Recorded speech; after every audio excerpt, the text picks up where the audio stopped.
পৃথিবীর থেকে তো আমাকে আপনাকে চলে যেতে হবে।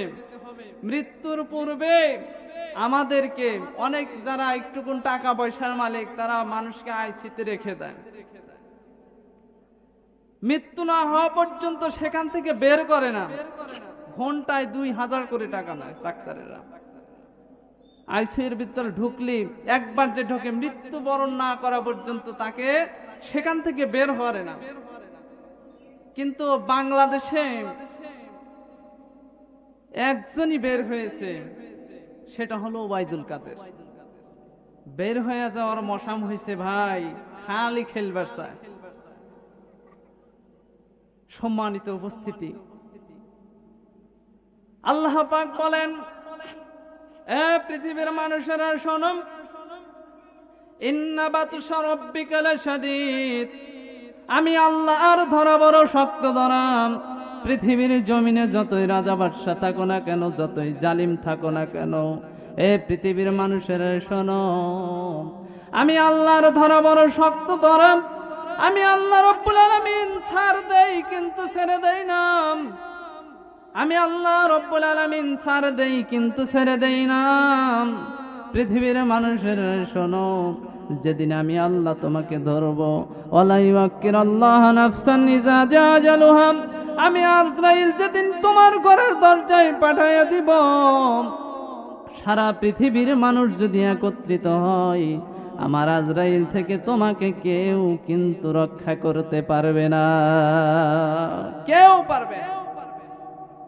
সেই জন্য সম্মানিত উপস্থিতি, আল্লাহ রাব্বুল আলামিন আমাকে আপনাকে হায়াত দিয়েছেন। জানি না কে কয়দিন দুনিয়ার জমিনে বিদায় নিয়ে চলে যাব দুনিয়ার জমিন থেকে। আম্মা জান আয়েশা বলেন, রাসূলের চেহারা থেকে যখন চাদরটা একটুকুন উঠালাম, তাকায় দেখি আল্লাহর নবীর মাথা মোবারক থেকে পা মোবারক পর্যন্ত প্রত্যেকটা শরীরের পশম লোমকূপের মতো থেকে ঘাম বের হচ্ছে। এমতো অবস্থায় কে যেন দরজায় এসে সালাম দেয়, আসসালাতু আসসালামু আলাইকা ইয়া রাসূলুল্লাহ, আসসালাতু আসসালামু আলাইকা ইয়া হাবিবাল্লাহ, আসসালাতু আসসালামু আলাইকা ইয়া রাহমাতাল লিল আলামিন। কে যেন দরজায় সালাম দেয়। আল্লাহর নবী ডাকতে বলতেছেন, ফাতেমা রে, আজরাইল ঘরের দরজায় এসেছে, আজরাইল ঘরের দরজায় এসেছে, আজরাইল ঘরের দরজায় এসে গেছে, তাকে ভিতরে ঢোকার পারমিশন দিয়ে দাও।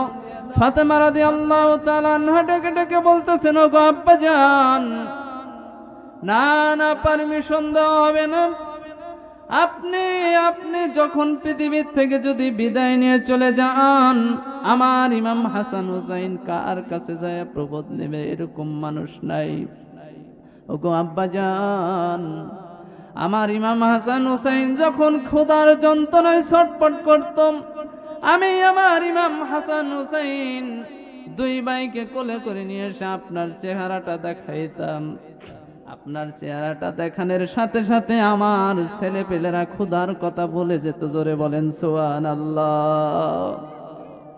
ওগো আব্বাজান, আপনি যদি পৃথিবীর থেকে বিদায় নিয়ে চলে যান,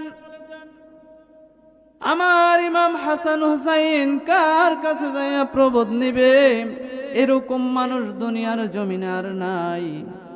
ইমাম হাসান হুসাইন কার কাছে যাবে?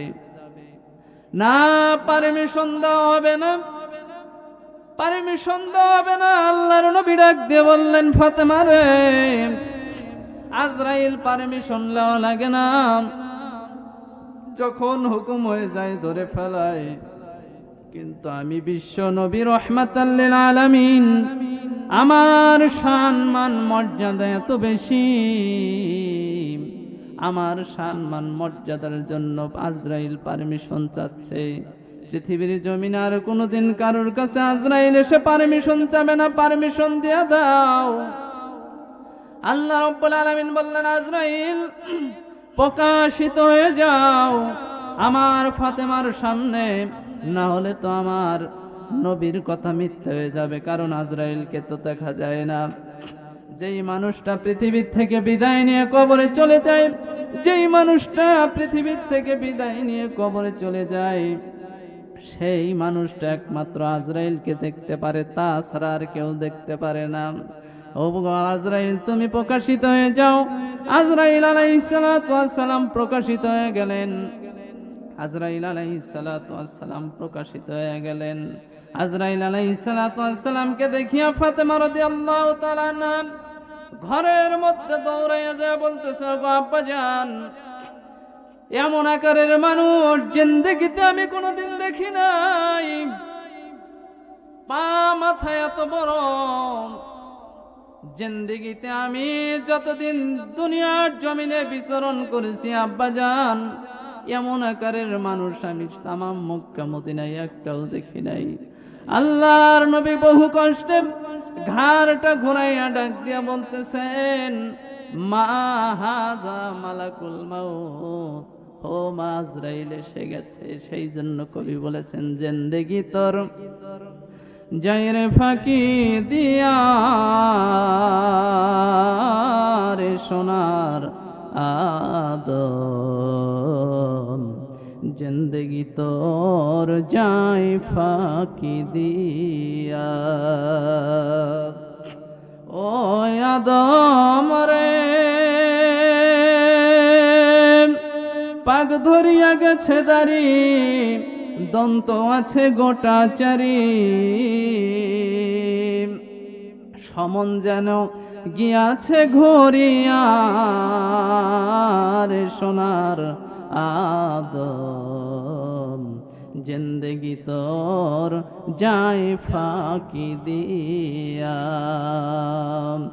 ও আদম রে,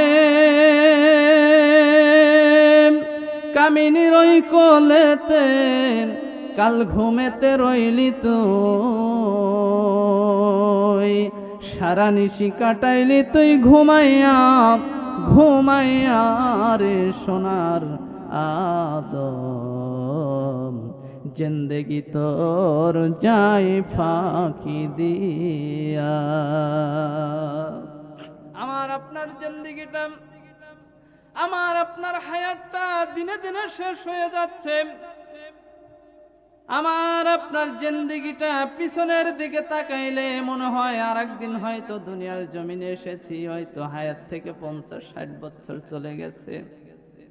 ওগো আল্লাহর বান্দা, কখন জানি আজরাইল এসে আমাকে আপনাকে ধরে বসে, কোন অবস্থায় যেন আজরাইল আমাকে আপনাকে ধরে বসে, কারোর গ্যারান্টি নাই, সময় নাই। বৃদ্ধ থেকে জোয়ান চলে যায়, জোয়ান থেকে বৃদ্ধ চলে যায়। সম্মানিত উপস্থিতি, ফাতেমা রাদিয়াল্লাহু তাআলা আনহা ডেকে ডেকে বলতেছেন, আব্বাজান, এমন আকারের মানুষ জিন্দেগিতে আমি কোনোদিন দেখি নাই। আল্লাহর নবী বললেন, মা, উনি হলো আজরাইল, দুনিয়ার সমস্ত সাত কর্তনকারী। কারোর ঘরের দরজায় যদি ওই মেহমান একবার চলে আসে, আর দ্বিতীয়বারের মতো আসে না, একবার আসাই শেষ, ফিরানোর মতো কোনো পদ্ধতি নাই রে মা। আজরাইল আলাইহিস সালাতু ওয়াস সালাম ভিতরে চলে আসলেন, ডাক দিয়ে বলতেছেন, ইয়া রাসূলুল্লাহ, ইয়া হাবিবাল্লাহ, ওগো আল্লাহর নবী, আপনাকে চলে যেতে হবে। আল্লাহর নবী বললেন, ওগো আজরাইল, একটুক্ষণ সময় দাও, জিবরাইল আগে আমার কাছে আসুক, তারপরে আমি বুঝি। জিবরাইল আমিন চলে আসলেন, ডাক দিয়ে বলতেছেন, জিবরাইল রে, আজরাইল বলতেছে আমাকে নাকি চলে যেতে হবে। জিবরাইল আলাইহিস সালাতু ওয়াস সালাম বললেন, ইয়া রাসূলুল্লাহ, ইয়া হাবিবাল্লাহ, আল্লাহ তো বলেছেন, ইন্নাকা মাইতুন ওয়া ইন্নাহুম মাইতুন। নবী গো, আপনিও মরণশীল, আপনার দুশমন যারা আছে তারাও মরণশীল। আল্লাহর নবী বুঝে ফেলাইলেন আর বেশিক্ষণ থাকার টাইম নাই। আল্লাহর নবী দুইটা চক্ষু দিয়া পানি মোবারক গড়াইয়া পড়ে, মৃত্যুর যন্ত্রণা সাকারাত আরম্ভ হয়ে গেছে। কান্দে নারে ডাক দিয়ে বলতেছে, রব্বুল আলামিন, আমি দুনিয়ার জমিনে ছিলাম, আমি দুনিয়ার জমিনে আসছি, যতদিন আমি দুনিয়ার জমিনে ছিলাম আমার উম্মতের জিম্মাদার আমি ছিলাম। আল্লাহ, আজকে তুমি আমার উম্মতের মধ্য থেকে আমাকে নিয়ে যাচ্ছ, আমি চলে যাইতেছি, আমার উম্মতের জিম্মাদার কে হবে? আমার উম্মতের জিম্মাদার কে নেবে? আমার আল্লাহ ডাক দিয়ে বললেন, জিবরাইল, হাবিবকে কানতে বাধা দাও, হাবিবকে কানতে না করম। কারণটা কি? আমার হাবিব যখন পৃথিবী থেকে বিদায় নিয়ে চলে যাবে, আমি আল্লাহ রব্বুল আলামিন তার উম্মতের জিম্মাদার আমি নিজে আল্লাহ রব্বুল আলামিন হয়ে গেলাম। জোরে বলেন সুবহানাল্লাহ। ত্রিভুবনের রহমত নবী, ত্রিভুবনের রহমত নবী, কোরআনে প্রমাণ, আশিক বিনে কে বুঝিবে আমার দয়াল নবীর শান। নবী আমার মদিনার বুলবুল, আমার আল্লাহ প্রেম করিয়া নামটি দিলেন হাবিবে রাসূল। সেই নবীকে ভুল চিনিলে, সেই নবীকে ভুল বুঝিলে থাকবে না ঈমান। আশিক বিনে কে বুঝিবে আমার দয়াল নবীর শান। আশিক বিনে কে বুঝিবে আমার দয়াল নবীর শান। যেই রাসূল মৃত্যুর সময় উম্মতকে ভোলে নাই, বন্ধুগণ ভালোভাবে খেয়াল করবেন, মৃত্যুর সময় উম্মতকে বলে নাই, কবরে যায় উম্মতকে ভোলে নাই, হাসরের ময়দানে উঠে উম্মতকে বলবে না। সেই রাসূলকে ছেড়ে, সেই রাসূলের আদর্শ বাদ দিয়ে এক শ্রেণীর মানুষ আছে, বিভিন্ন প্রকার বাবার মুরিদ কথা বলেন, ঠিক কিনা?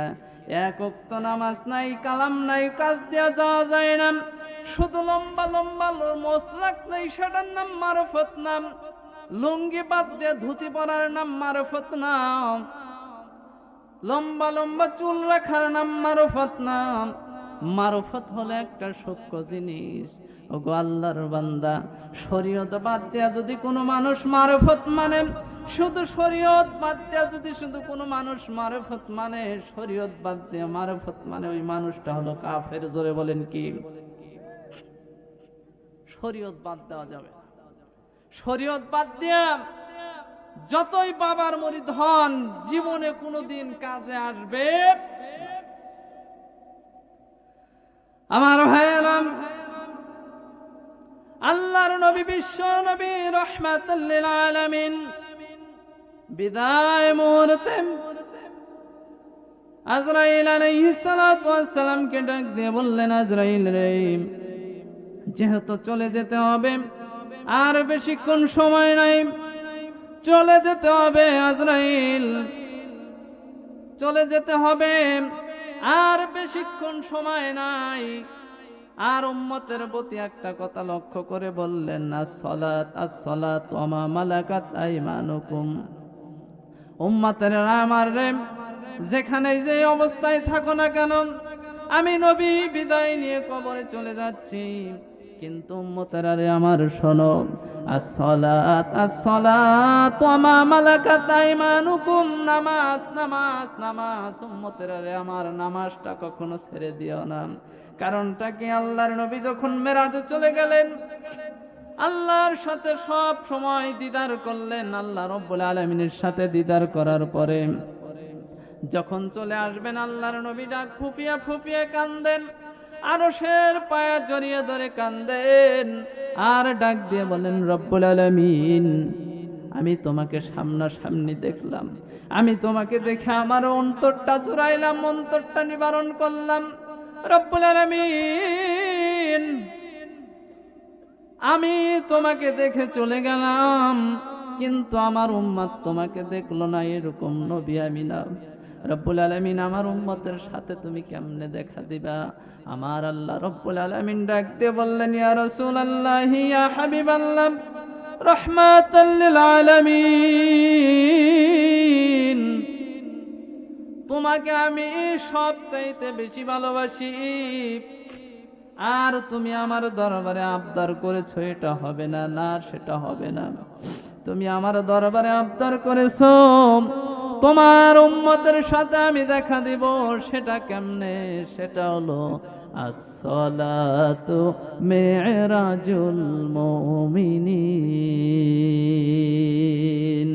তোমার উম্মতের সাথে আমি নামাজের মাধ্যমে দেখা করব, নামাজের মাধ্যমে তোমার উম্মতের সাথে দেখা করব। সেই জন্য আল্লাহর নবী বললেন, উম্মতারা রে, মৃত্যুর সময় আমি রাসূল বলে গেলাম, আসসালাত আসসালাত ওয়া মা মালাকাত আইমানুকুম। উম্মতারা রে, আমার নামাজ নামাজ নামাজ কখনো ছেড়ে দিও না। আর একটা কথা বলেছেন আল্লাহর নবী, লা সালাতা লা ঈমানা, যেই মানুষটার নামাজ নাই ওর ঈমান নাই, যেই মানুষটার নামাজ নাই ওই মানুষটার ঈমান নাই। বাংলাদেশে এমন পীর আছে যার দরবারে নামাজ নাই, কথা বলেন ঠিক কিনা? এমন পীরের দরবার আছে, গাঁজা চলে, মহিলাবাজিও চলে, গাঁজাও চলে, অপকর্মও চলে, কথা বলেন আছে নাকি? আছে। আবার একটা বলে পানির ভিতর আগুন জ্বলে, ঝড় বাতাসে নেবে না। খাজা বাবার মুরিদ হলে নামাজ রোজা লাগে না, জোরে বলেন নাউজুবিল্লাহ। এইরকম পীরের দরবারে যাবেন, ইমানটা হারাইবেন। কারণটা একটা কথা আমি বলে দেই, অধিকাংশ পীরের দরবারে দেখবেন লাল সালু, কথা বলেন ঠিক কিনা? লাল নিশান দিয়ে গাছের সাথে উড়াইছে। লাল নিশানটা হলো একটা বিপদের সংকেত, জোরে বলেন কিসের সংকেত? লাল নিশানটা হলো বিপদের সংকেত। ওনারা বিপদের সংকেত দেখায় দেন, যেখানে আসবি ঈমান নিয়ে আর এখান থেকে চলে যাবি বেঈমান হয়ে, কথা বলেন ঠিক কিনা? সেই জন্য সম্মানিত উপস্থিতি, বাবার দরবারে যান আর ঝাড়ির দরবারে যান, একটুকুন বিবেকের সাথে বুঝে তারপরে যান। যেই দরবারে কোরআন আছে, যেই মানুষের দরবারে আল্লাহর কোরআন আছে, ওইটা হলো ওলির দরবার, জোরে বলেন কিসের দরবার? যেই দরবারে নামাজ আছে, যেই দরবারে রোজা আছে, ওইটা হলো আল্লাহর ওলির দরবার, জোরে বলেন কথা ঠিক কিনা? কিন্তু যেই দরবারে নবী আল্লাহর কোরআন নাই, নবীর সুন্নাত নাই, নবীর কোনো তরিকা নাই, নবীর তরিকা নাই, ওইটা হলো খাঁটি শয়তানের দরবার, কথা বলেন ঠিক কিনা? ওগো নবীর উম্মতেরা হয়ে আজি দিশে হারা, কোরআন হাদিস ছেড়ে চলো যখন যাহা চাই মনে, নবী বিনে কে তরাবে ফুল সিরাত মিজানে, নবী বিনে কে তরাবে ফুল সিরাত মিজানে। জোরে বলেন ফুল সিরাত এবং মিজানে নবী ছাড়া তরানের কেউ আছে? কেউ নাই, কেউ নাই, কেউ থাকবে না। তাহলে তুমি নবীর উম্মত হিসাবে, নবীর উম্মত হিসাবে তুমি কেমন করে বলো আমি পাপী গুনাহগার বান্দা, দয়াল কেমনে হব রে পার? ওহে লাল চান নৌকার মাঝি আমায় কইরো পার। নাউজুবিল্লাহ বলবেন না? আল্লাহর নবী ছাড়া সেদিন কেউ পার করতে পারবে না। তুমি লাল চানে কইবে কোথায়? সেদিন মা ছেলেকে চিনবে না, ছেলে মাকে চিনবে না, কেউ কারোর পরিচয় সেদিন দিবে না। সম্মানিত উপস্থিতি, এমন একটা বিপদের সময়, এমন একটা মুসিবতের সময় আসবে, সেই জন্য সেই মুসিবত এবং বিপদকে ভয় করে আল্লাহ রব্বুল আলামিন দুনিয়ার জমিনে যেই পথে আমাকে আপনাকে চলার আদেশ দিয়েছে ওই পথে চলা লাগবে, কথা বলেন ঠিক কিনা? আল্লাহ রব্বুল আলামিন যেই পথে আমাকে আপনাকে চলার মতো আদেশ দিয়েছে ওই পথে ছাড়া যদি অন্য পথে চলে যাই সেদিন আমি আপনি বিপদে পড়ে যাব। সম্মানিত উপস্থিতি, কেমন বিপদে পড়ব? আল্লাহ রাব্বুল আলামিন বলেন, ইয়া আইয়ুহাল্লাযীনা আমানুত্তাকুল্লাহ আকুলু কাওলান সাদীদা। হে ঈমানদার বান্দারা, হে বিশ্বাসী বান্দারা, তোমরা যারা আমি আল্লাহর উপর ঈমান এনেছো, আমরা কিন্তু কম বেশি সবাই ঈমানদার, কথা বলেন ঠিক কিনা? আল্লাহর প্রতি আমার আপনার বিশ্বাস আছে। আমাদেরকে আল্লাহ রাব্বুল আলামিন ডাক দিয়ে বলতেছেন, হে ঈমানদারেরা, তোমরা আমি আল্লাহকে ভয় করো, তোমরা আমি আল্লাহকে ভয় করো। অকুল কাওলান সাদীদা, এবং সোজা কথা বলো, সিধা কথা বলো। জোরে বলেন, কি কথা বলার কথা বলেছে? সোজা কথা বলো, হক কথাগুলো বলো। আজকে আল্লাহর জমিনে যারাই হক কথা বলে তাদের বিরুদ্ধেই বিভিন্ন প্রকার আইন, কথা বলেন ঠিক কিনা? চোর হয় সমাজের মাতবার, চোর হয় বিচারক, কথা বলেন ঠিক কিনা? এরকম মানুষ আছে। সেই জন্য আল্লাহ রাব্বুল আলামিন বলেছেন, আমি আল্লাহ, আমাকে আগে ভয় করো। কারণ আল্লাহ রাব্বুল আলামিনকে যারা ভয় করবে, আল্লাহকে যারা ভয় করে চলতে পারবে, এই মানুষগুলা দুনিয়ার কাউকে ভয় করে না, কথা বলেন ঠিক কিনা? আল্লাহকে যারা ভয় করে এই দুনিয়ার মানুষকে তারা ভয় করে না, কথা বলেন ঠিক কিনা? এমন কি হক কথাগুলা বলে, হক কথাগুলা বলে জেলের কাষ্টে থাকতে পারে, ফাঁসির কাষ্টে উঠতে পারে, নিজের জীবনটা বিলিয়ে দিতে পারে, তবু বাতিল শক্তির কাছে আল্লাহর বান্দারা মাথা নত করে না, বলে কথা বলেন ঠিক কিনা? শাহজালালের নির্ভীক সৈনিকেরা খতম কর গোবিন্দের ওই চালা চামুন্ডা গোলা। অলিদের পাকভূমিতে, অলিদের পাকভূমিতে ওরা এসেছে ভাগ বসাইতে, সবাই মিলে ওদের ভিটায় আগুন জ্বালা, আগুন জ্বালা। আমার ভাইয়েরা, আল্লাহর নবী পৃথিবী থেকে যখন বিদায় নেওয়ার পূর্বে মুহূর্তে আজরাইল আলাইহিস সালাতু ওয়াস সালাম ইহসানের সহিত বুকের উপর হাত রাখলেন। আল্লাহর নবী সহ্য করতে পারেন না মৃত্যুর যন্ত্রণা, চিল্লায়ে উঠলেন, ডাক দিয়ে বলতেছেন, আজরাইল রে, কি আমার তুমি আমার বুকের উপর রেখে দিয়েছো? আজরাইল, আমি সহ্য করতে পারতেছি না, কি বস্তু তুমি আমার বুকের উপর উঠায় দিয়েছো? আল্লাহর নবী বুকের উপর থেকে হাতটা নামাইলেন। আজরাইল আলাইহিস সালাতু ওয়াস সালাম ডাকতে বললেন, ইয়া রাসূলুল্লাহ, ইয়া হাবিবাল্লাহ, নারায়ে তাকবীর, নারায়ে তাকবীর। দ্বিতীয় বক্তার আগমন, দ্বিতীয় বক্তার আগমন। মাহফিলের পক্ষ থেকে নারায়ে তাকবীর। আল্লাহর নবী, বিশ্ব নবী হাত একবার বুকের উপর থেকে যখন নামাইলেন আজরাইল আলাইহিস সালাতু ওয়াস সালাম, আল্লাহর নবী একটা পাত্রের মধ্যে, পানির মধ্যে হাত রাখেন আর দোয়া পড়েন, আল্লাহুম্মা ইন্নী আউযু বিকা মিন সাকারাতিল মাউত, আল্লাহুম্মা ইন্নী আউযু বিকা মিন সাকারাতিল মাউত। আল্লাহ, মৃত্যুর যন্ত্রণা এত কঠিন, আল্লাহ মৃত্যুর যন্ত্রণা থেকে প্রত্যেকটা মানুষকে হেফাজত করো। আল্লাহর নবী দোয়া পড়লেন, দোয়া করাইলেন। সম্মানিত উপস্থিতি, আমাকে আপনাকে একদিন পৃথিবীর জমিন থেকে বিদায় নিয়ে চলে যেতে হবে। সুতরাং হায়াত যে কয়দিন আছে, কোন নাস্তিকের গোষ্ঠী আমাকে আপনাকে হত্যা করলে করতে পারবে না, কথা বলেন ঠিক কিনা? হায়াত যদি না থাকে কেউ আপনাকে আমাকে দুনিয়ার জমিনে রাখতে পারবে না। সেই জন্য সম্মানিত উপস্থিতি, মাহফিল থেকে একটা ওয়াদা নিয়ে যাই, যতদিন দুনিয়ার জমিনে বেঁচে থাকবো, যতদিন আল্লাহর জমিনে বেঁচে থাকবো, আল্লাহর জমিনে আল্লাহর দিন প্রতিষ্ঠা করার সংগ্রামে নিজেকে আত্মনিয়োগ করব। শুধু এখানেই শেষ নয়, আল্লাহর জমিনে আল্লাহর দিন প্রতিষ্ঠা করার জন্য এমনকি নিজের জীবনটা ওই রাস্তায় বিলিয়ে দেব, কিন্তু কোনো বাতিল শক্তির কাছে মাথা নত করব না। কথা বলেন ঠিক কিনা?